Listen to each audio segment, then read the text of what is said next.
മുസ്ലിമീങ്ങളെ മൊത്തവും മുശ്രിക്കും കാഫിറുമാക്കി മുദ്ര കുത്തുക. പഴയ കാലത്തൊക്കെ മൗലിദ് ഓതുക, അതുപോലെ റസൂലുള്ളാഹിനെ വിളിക്കുക, ഇങ്ങനൊക്കെ ചെയ്താലാ കാഫിറാകുന്നത്. ഇപ്പൊ മുജാഹിദ് കുറച്ചുകൂടി ഉയർന്ന് ചിന്തിച്ചിട്ടുണ്ട്. കാഫിറാവാൻ അങ്ങനൊന്നും വേണ്ട. എന്താണെന്നറിയും, ഒരു മൗലവി ഞാൻ പറഞ്ഞത് കേൾക്കുക. എന്താ, ഇസ്ലാമെന്ന് പുറത്തു പോകാനുള്ള ഒരു കുറുക്കു വഴി മൂപ്പര് പറയാം കാഫിറാക്കാൻ. നിസ്കാര ശേഷം നമ്മൾ തസ്ബീഹ് ചൊല്ലേണ്ടത് എത്ര തവണ? 33 തവണയാണ് അല്ലേ?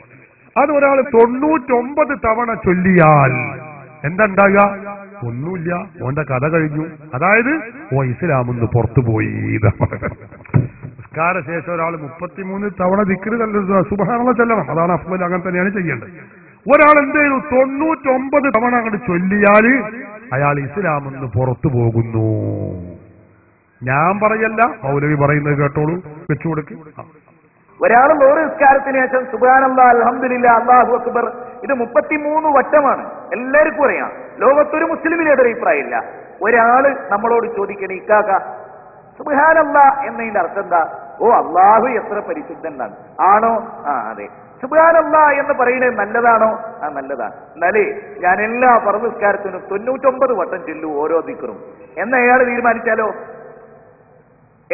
തീരുമാനിച്ചാലോ അവസ്ഥ കഥ കഴിഞ്ഞു. അയാളെ കഥ കഴിഞ്ഞു. ഞാൻ കഥ കഴിക്കുന്നല്ല, അയാളെ